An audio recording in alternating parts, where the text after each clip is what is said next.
Welcome to Africa's LSP Podcast, where we explore the world of translation, interpretation, and localization, as well as connect with the language industry's top players. From language service providers to the businesses and individuals who rely on their services, we'll be delving into the challenges, opportunities, and trends shaping the industry. Join us as we discover the power of language and the impact it has on connecting Africa and the world. Brought to you by Bolingo Consult, Africa's LSP Podcast is the go-to podcast for all things language in Africa. Hello there. You're logged on to your favorite podcast when it comes to everything language in Africa. My name is Grace Hammoah Agyemang, and it is good to have you join us on another edition for insightful conversations that will transform the African language service industry and also improve on our bit. Thank you once again for joining us. My guest today is Christiana Aboagye, and she is coordinator of the Association of Language Companies in Africa. Christiana, thank you so much for joining us on the show. Thank you so much, Grace. I'm so excited to be here. Great. So she is going to help us talk about the role of professional bodies in the growth of the language industry in Ghana. Christina, myself and my listeners are very excited to have you, and we can't wait to just go straight into the conversation. So let's do that now. Yes, sure. Let's do that. Yeah. When we say Christiana Aboagye, who are we talking about? Well, so Christiana Aboagye. So the full name is Christiana Aboagye Aboagye. And I'm sure by the several names I have mentioned, you can sense the blend of the Ewe and then the Akan tribe. So that's the combination for me. I'm a proud Ghanaian, and I hail from Tutu-Ekuapem in the Eastern region. I live in Accra, and I am the coordinator for the Association of Language Companies in Africa, ALCA for short. So that's a little bit about me. Before I even come to ALCA, you said you're from Tutu-Ekuapem. So you are the people that say "Mipacho say, Mipacho say." Yes. Ekuapem, and so we do a lot of Mipacho, and we blend that in our everyday lives. In fact, it is said that when we even want to be a bit abusive or naughty, we still say please, just to express, the way we respect people. Yeah. So if you're listening to us and you're wondering what's Mipacho is please in one of the languages in Ghana, and it is an Akan language. So Mipacho is please. So those of you listening to us, Mipacho, thank you for joining us. So it means please. Thank you for joining us. Christiana, let's continue the conversation. How did you end up at ALCA? Oh, that's an interesting question. I actually went through the normal process of applying for the job. My background is actually in human resource management. So I have both my undergraduate degree and my MBA in human resource management. And then I chanced on this job advertisement on LinkedIn. And I thought, why not? Let me put in an application. Thankfully, I was called for an interview, and they say the rest is history. Congratulations to you. How long have you been doing it? 6 months. Oh.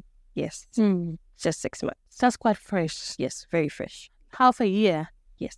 So tell us the mission and vision of ALCA. What does ALCA do? So certainly, the Association of Language Companies in Africa was established primarily to foster collaboration, knowledge sharing, and overall advancement of the language service industry on the African continent. So the mission of ALCA is to promote growth in this industry, to ensure that all the language service companies are coming together under one umbrella. So this takes me to the notion of having an association, the joining together or the coming together. And so ALCA stands as that mouthpiece for language service companies in Africa.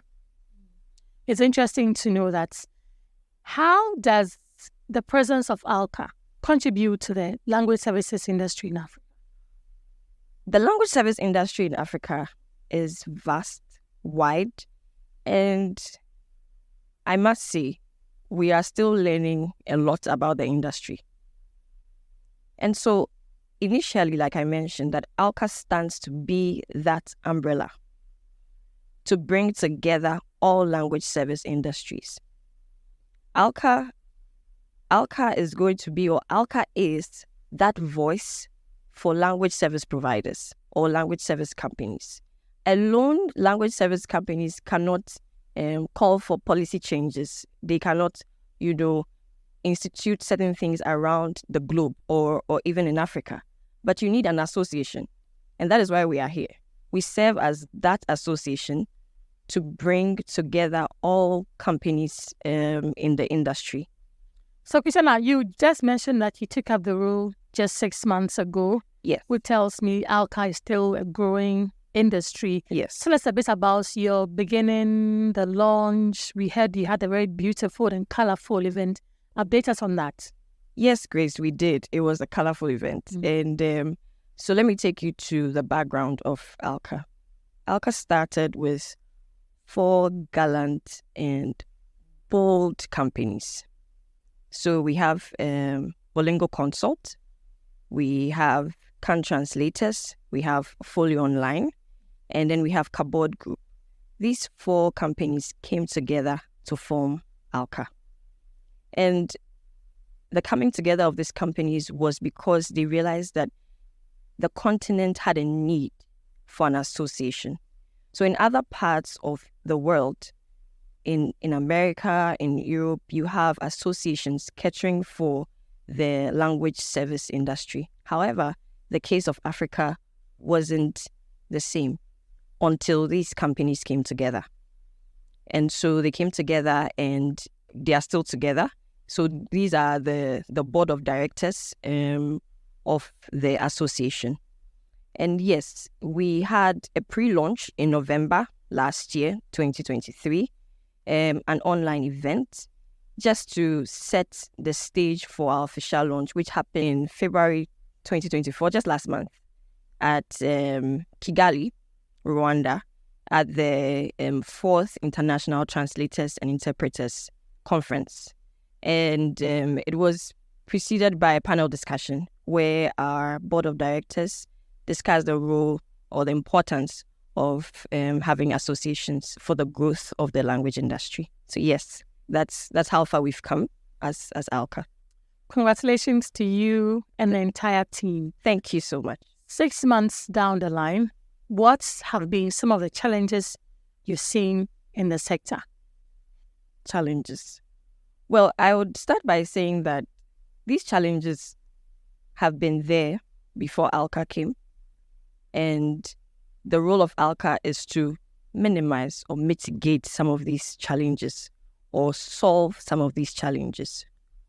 One of the main challenges is the fact that we as a continent do not have policies for the language service industry. You find policies scattered in regions. South Africans have their policies.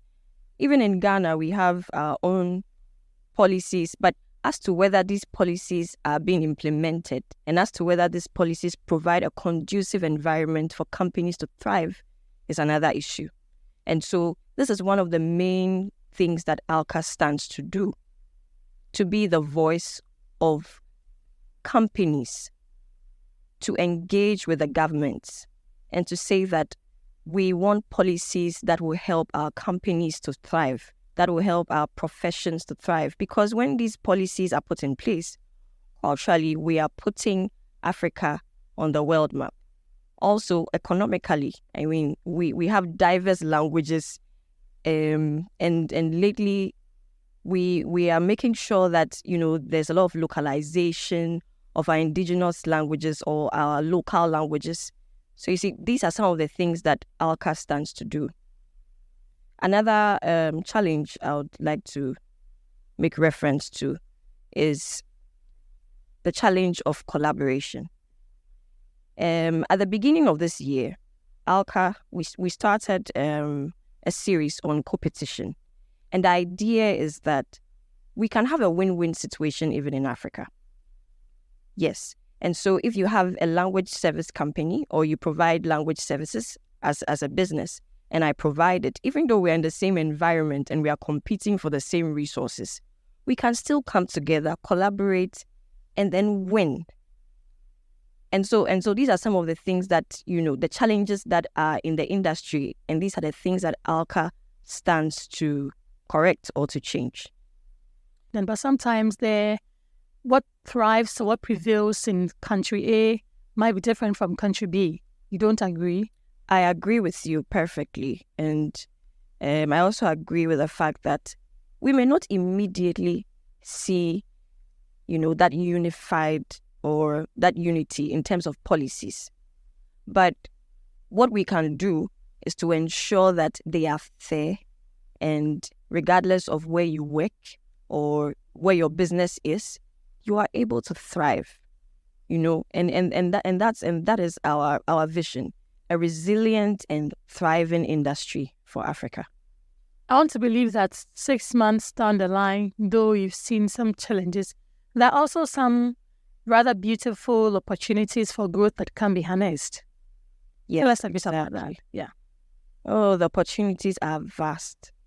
Many opportunities. Opportunities for networking, opportunities for knowledge sharing. And this brings me to some of the programs that ALCA is implementing or planning to implement. We stand for excellence and integrity, and also cultural diversity. So with all these nuances, we are saying that let's come together. Let's discuss. We've had a number of webinars, and we've had people from different African countries come together to express their views. We've also given opportunities for people to write articles, send in their ideas. ALCA is that place. It is more like a family. Let's come together. Let's talk. So for networking, for knowledge sharing, a platform where you can also learn from, for instance, from South Africa. They have been able to standardize some of their local languages. This is something that we can also emulate, And so these are opportunities that ALCA seeks to bring to the fold, if you'd like. ALCA as a mouthpiece or a spokesperson and an association that is into advocacy, I believe that's one of the people that are key clients or key business partners will be government, politicians, and those in authorities. What has been the level of engagement with these governments or politicians? Well, this aspect of our initiative is ongoing, and if I'm allowed to say on your show, it takes a while to actually get that kind of engagement with governments. But these are things that we are working on, to have discussions on how, we can have influences, in the language sector in countries. But then we cannot start on a continental level. And so we are doing this bit by bit by engaging, by attending meetings, conferences where we can also have a say. Another thing is our online presence. We are also ensuring that we are there when it happens, and we are discussing it as it happens, to expand our reach. Another thing is partnerships. And so we realize that even though ALCA wants to do all these magnificent things, we cannot do it alone. We need to partner with other organizations. And so, for instance, we have partnerships with GALA. GALA is one of the big associations globally. And, we are also in talks with other associations around the world to partner with them. And then this gives us credibility and the voice to go to government and say, hey, you have to do these things for companies in Africa. Christiana, my listeners would want to know what GALA means or what GALA is. Oh, okay. Thank you, Grace. So GALA stands for the Globalization and Localization Association. That's what GALA means. They're an association that has been in existence for several years, and they are doing very well in the industry. They are one of, the pillars, in the industry, and ALCA actually looks to GALA and some other associations to learn from them. Yes. Let's also talk about your level of engagement with the media and other CSOs. How has it been in the last 6 months? What have you learned from them? Generally, how has it been? Well, I'll start by saying it's been encouraging because we've had some engagement with multilingual media. They are also, one of the pioneers when it comes to the industry.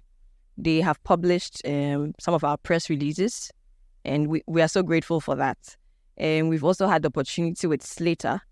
They also interviewed one of the board members, and it's been fantastic. We are also looking forward to engaging with other media houses, media outlets all over the world. But so far, it's been very encouraging. And yes, thank you, Grace. So how do you think all of these engagements with the media, with the CSOs and government help to highlight the crucial role of language professionals in society?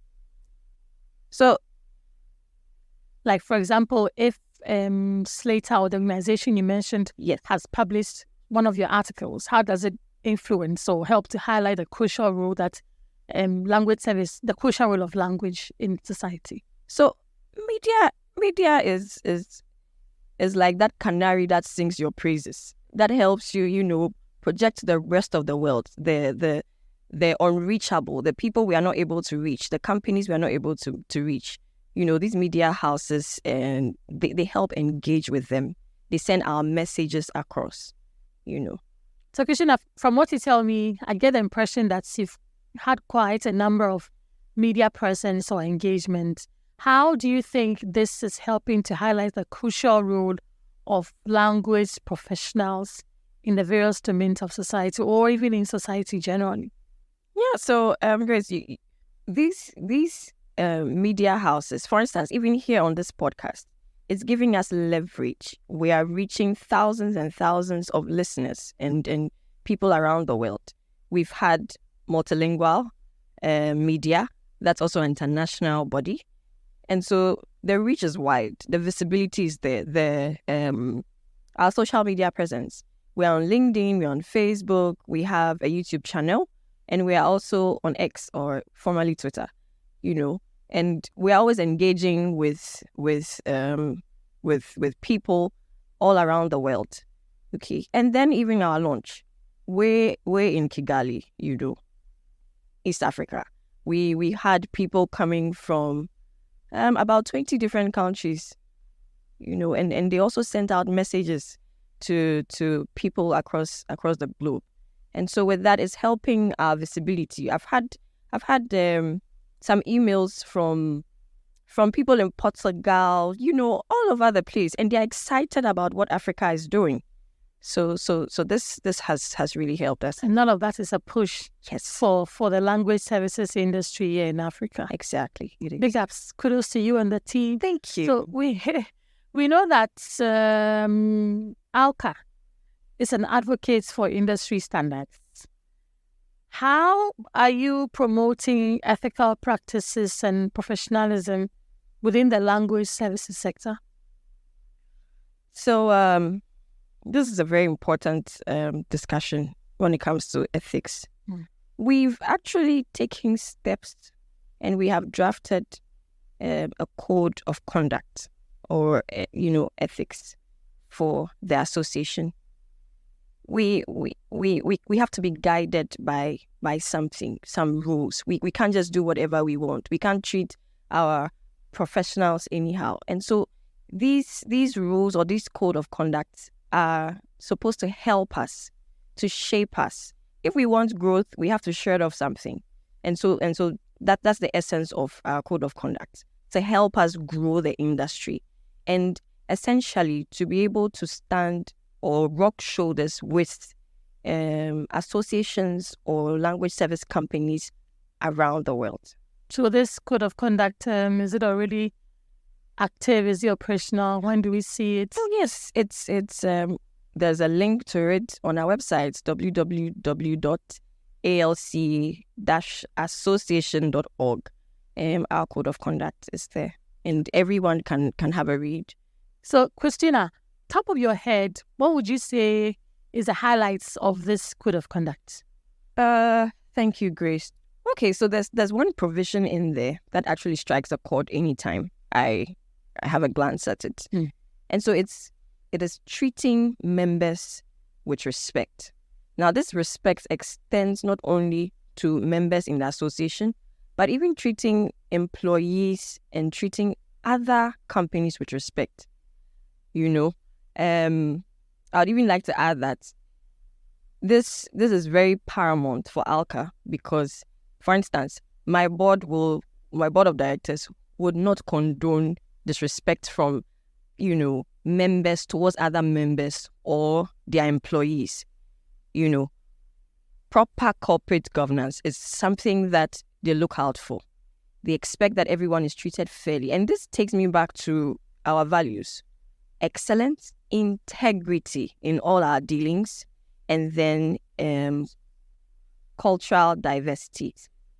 So it takes me back to our values, our core values: excellence, cultural and diversity, and integrity. These are very paramount to ALCA, and so respect is very important, and that comes handy, and it's one of the things that I'm always thinking about. Christina, what initiatives or discussions is ALCA? Before I even go there, this code of conduct, does it come with sanctions anywhere in there? Will somebody be expelled from what do you do to somebody who breaks it? So, for instance, what I just spoke about, it's very easy for you to be excused from the association if we find out that you are disrespecting, other members or your employees, not treating them properly or, giving them fair wages and all these things. You can be excused from the association because, in effect, you are projecting the association. And so we can't have you tarnish the image of the association. And this is one of the reasons why we are also ensuring that we have programs that speak to some of these things: professionalism, ethics, and the like. Yes. Your mention of fair wages brings my mind to the question of remuneration in the language services industry. Is it a lucrative place to be? Like, is there money in that industry? Well, I would say there's money in every industry. It is what you do and how you get it done. Excellence, I'll go back to it. If your work is done well and you are efficient and you are excellent, you would command a lot of respect and you would get, the value for the work you do. And yes, this industry is lucrative. And so if anyone is listening and would want to join the industry, study to be a translator or start a business, please, it is lucrative. Study to be in the industry or start a business. This is the Africa LSP podcast. We're talking to Christiana Aboagye. She is coordinator, Association of Language Companies in Africa, and she's telling us all about her role or of what professional bodies in growth of the language industry in Africa. So she's telling us about the role of professional bodies in the growth of the language industry in Africa. Christina, because you mentioned that somebody can study or might study to be in this industry, let me just quickly ask you, have you always seen yourself in this industry? How did you even end up here before going to ALCA? Growing up, were you a language person and all? How did it start for you? I'm not going to commit myself too much to answering this question because you might put me on the spot. And I'm trying to run away from that. But as far back as I can remember, I have always loved languages. For local languages, I speak Chi, I speak Ga, I speak Eve, and I speak un peu de français. Ça va? Ouais, ça va. Okay, I think we can end it there. Yes, I think we can let it go there. But, growing up, I didn't know I'd be a coordinator or anything. Like I mentioned, my background is in human resource management. But this avenue has brought out a lot in me. Honestly, Grace, I wouldn't be sitting here or I wouldn't be with you here because I am that type who likes to shy away from, having to have open conversations with people. I'd rather type it or write it. Mm-hmm. But being a coordinator has opened me up to some of these opportunities. I am learning, I'm shedding off things that shouldn't be part of me. And it's also a growing curve for me. Yes, thank you. It's good to know that. What initiatives or discussions is ALCA actively participating in to enhance regulations and uphold integrity? Well, yes, so there's several things coming up. And your listeners and everyone around the world should stay tuned because ALCA is coming out with so much. Christiana has promised us we're going to hold her to her word. Exactly. I can say that on the 8th of March, we had a webinar, commemorating the International Women's Day, where we had a panelist, a wonderful panelist of women leaders, come to discuss empowering women in the industry. These are programs. We're not just looking at just the collective. We're also looking at the individuals and the roles or the genders in the industry. Another thing is, I think this will be the first time I'm talking about it, but ALCA is working on initiating certification programs for the industry. We need to learn and we need to grow. And so these are some of the things that we seek to do. We are also working very hard to ensure that we partner with institutions like educational institutions, So the universities, the training schools, to partner with them and give opportunities even to students to intern, in some of these companies. These are things that ALCA is set to do in the future. Straight right into the future. I was going to ask you, where do you see ALCA in the next 5 years? Or when we mention ALCA in the next 5 years, what should be the first thing that comes into anybody's mind? Thank you, Grace. So, in the next 5 years, I'm such a dreamer. I'm looking forward to hearing ALCA on the lips of everyone, knowing that that's actually a compound name. And looking ahead, my vision for the language industry in Africa involves, having a thriving ecosystem of language professionals, of associations, recognized globally. Because I want to point out something. One of the reasons why ALCA has been instituted is to put the language service industry in Africa on a global stage.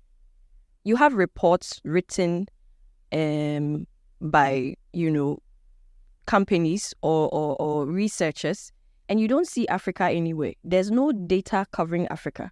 And it brings me to one important thing we want to be doing, or we are doing actually, is research. Research. We need the data. We need to know, because Grace, if you ask me right now, how many language service companies are in Africa, I can't give you any figure from the top of my head.